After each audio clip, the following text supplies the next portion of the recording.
Welcome back to the Real News Network. I'm Paul Jay in Baltimore. We're continuing our series of interviews with Bob Poland about his new book, Back to Full Employment. And he joins us again from Amherst, Massachusetts, where he is co-director and founder of the Perry Institute. Thanks for joining us again, Bob. Thank you very much, Paul, for having me again. So in terms of modern history, one of the models that's often pointed to at a country that kind of tried to marry Keynesianism with and that form of capitalism that seemed to have been working to some extent was in Sweden, and you talk about this in your book. Right. So discuss that model a bit. Well, I think that's a very, very rich model with a lot of lessons for countries throughout the world. I myself, in work I did several years ago in Kenya, actually, on employment opportunities in Kenya, was thinking about the Swedish model in writing the book on Kenya, and still thinking about it in a book about the United States. So it isn't so much about Sweden per se. The idea is that, okay, we have the Keynesian tools that can promote employment.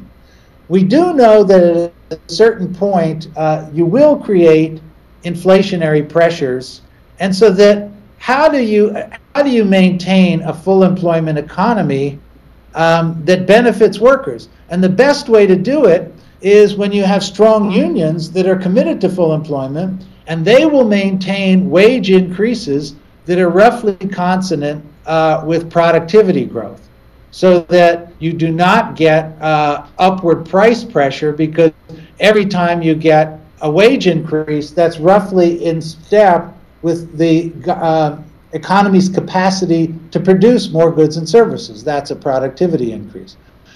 And it was really due to the unions themselves that attempted and implemented this policy. In fact, the innovators here were two outstanding union economists, Rudolf Meidner and Gösta Rehn. I don't know how to pronounce the names correctly. I'm sure I'm mangling them.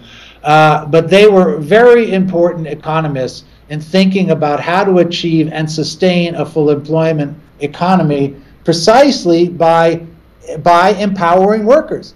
Empowering workers gives workers the sense of responsibility as well. Say, oh, well, we are going to take responsibility for dampening whatever inflationary pressures may result. And yes, we can sustain a little bit higher rate of inflation, but we will make sure that prices and wages do not go up excessively, precisely because we the workers, we the unions, have the power to do it.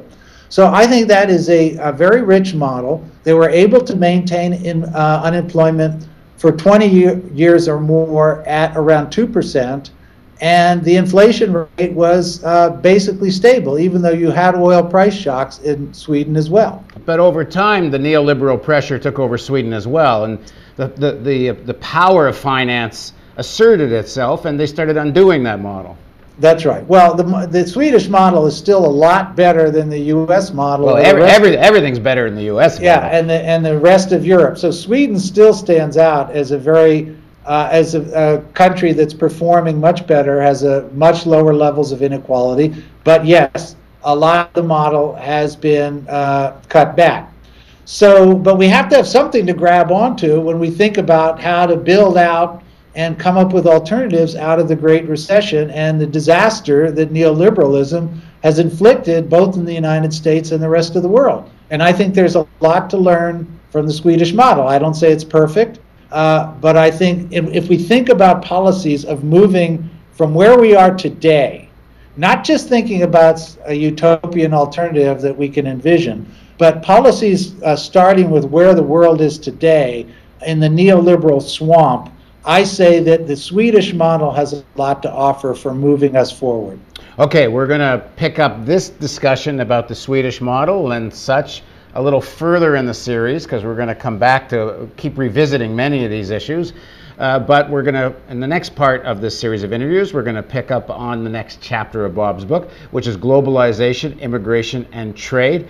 And one of the ideas Bob raises is this idea of the reserve army of the unemployed actually becomes the whole world.